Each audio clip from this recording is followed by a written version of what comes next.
4,000 years ago, a man was born in the land of Iraq, who left a permanent mark on human history forever. At the time he opened his eyes, the whole world was immersed in polytheism and idolatry. The nation he was born into was a star-worshipping nation. The moon, the sun, and other planets were its gods. And the royal family, as the descendants of these gods, was considered the lord of the people of the country. The family he was born into was a family of priests, and was the one responsible for keeping people trapped in the trap of star worship. This man was born in such a time, such a nation, such a family. If he had followed the common path of the world, he would have followed the same path that his family, his country, and his time were following. Apparently, there was no such light anywhere in the world at that time that would have guided him to any other path. And his personal and family interests also demanded that he not even think of any other path. But he was not one of those people who, like unconscious dust, would fly in the same direction as the wind. He was not willing to accept the ways of his ancestors and his nation unquestioningly, due to hereditary prejudice. As soon as he regained consciousness, he considered it necessary to investigate whether the beliefs and principles on which his elders and his entire nation had built the structure of their lives were actually correct or not. In the context of this independent investigation, he looked at the sun, the moon, Venus, and all the gods whose divinity he had heard talk about since childhood. He examined each one to see how true the assumption of divinity was. And finally, he formed the unbiased opinion that in fact they were all servants. Divinity belongs only to the being who created the earth and the sky. Then when this truth was revealed to him, he did not adopt the attitude of those people who, despite knowing and understanding a thing, do not accept it. After knowing the truth as truth, he did not delay even for a moment in accepting it. He immediately confessed that, "I bow down before this God, who is the creator of the earth and the heavens." And with this confession, he also declared before his community and nation that my path is different from yours. I am not with you in this polytheism and idolatry. This was the first sacrifice of this person. This was the first knife that he turned on the blind imitation of his ancestors, on family and national prejudices, and on all those weaknesses of the soul, due to which a person continues to follow a path against the voice of his conscience, just because the community, the nation, and the world are following it.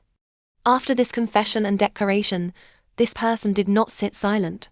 The truth had dawned on him that the reality of the universe is monotheism, and polytheism is a completely baseless thing. After realizing this fact, he himself also realized that all those people who have built their religious, moral, and civilizational structures on the beliefs and principles of polytheism and idolatry, instead of monotheism, have actually built their nest on a branch that is very unsustainable. This realization made him restless. He stood up with a full sense of duty to prevent his people from polytheism and invite them towards monotheism. He knew that by openly preaching against the national religion in this way, he himself would lose his priesthood. He also knew that if his family turned away from the national religion, all the legitimacy that he had in the country would end. He was also aware that this preaching would arouse the anger of the entire nation against him. He was also aware that this preaching would bring him under the rebuke of the government, because the basis of the royal family's power was the belief that they were the descendants of the gods, and therefore monotheism necessarily conflicted with the basic ideology of the government. Despite knowing all this, he rose to fulfill his duty.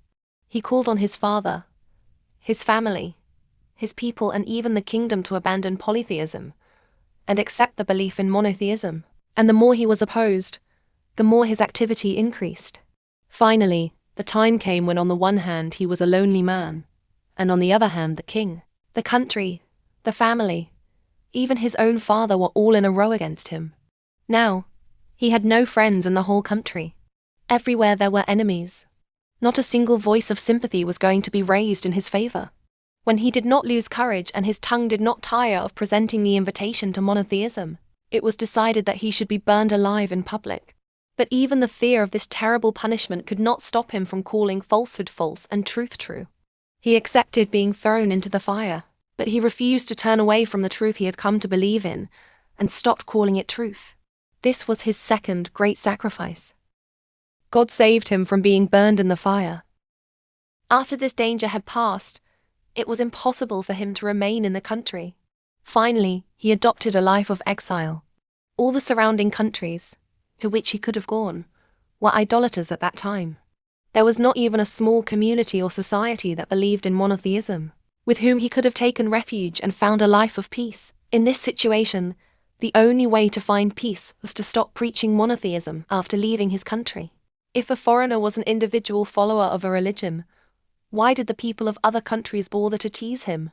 And they had no reason to even know what his religion was.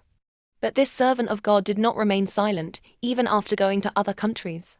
Wherever he went, he invited the servants of God to abandon the worship of others, and remain as servants of only one God, who is in reality your God. The result of this preaching was that even after leaving his country, he did not find peace anywhere. Sometimes he was in Syria, sometimes in Palestine, sometimes in Egypt, sometimes in the Hijaz. In short, his entire life passed in this way, sifting the dust from country to country. He did not seek a place of rest. He did not seek a house, fields, cattle, or business. He did not seek the luxuries of the world and the comforts of life. He only sought the truth in which he believed should be proclaimed, and that his descendants should leave their misguidance and follow the straight path, in which they would be well off. This was the desire that took him from place to place, and he renounced all his interests in pursuit of this desire. This was his third sacrifice.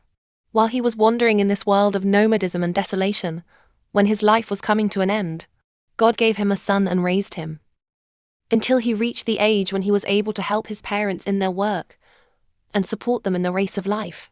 The son, and that too the only son.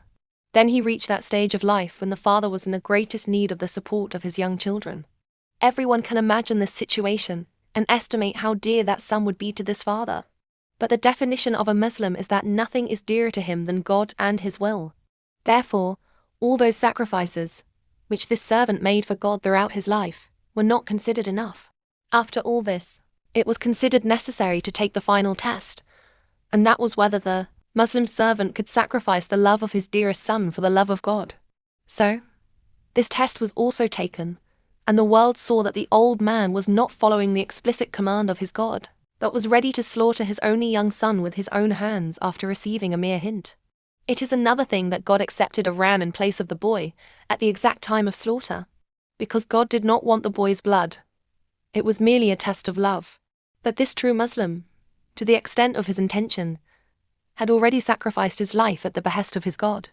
This was the last and greatest sacrifice that this man offered as proof of his Islam and faith and his loyalty to God. Through his prayers, God made him the Imam of the people of the whole world and elevated him to the status of his friendship. Do you understand which person is this mentioned? This is the mention of this noble person, whom we all know today as Hazrat Ibrahim, and this is the sacrifice, whose memory Muslims all over the world celebrate today by sacrificing animals. Hazrat Ibrahim, peace be upon him, along with his son, whose name was Ismail, built a house for the sole worship of Allah by the command of Allah, which was named Baytillah, meaning the house of Allah. From here the voice of Allah's oneness was heard. People started coming from far and wide to visit this house, and this Kaaba became the center of Allah's worship. But with the passage of time, the people once again forgot the teachings given by Hazrat Ibrahim, and the Kaaba once again became a stronghold of idols.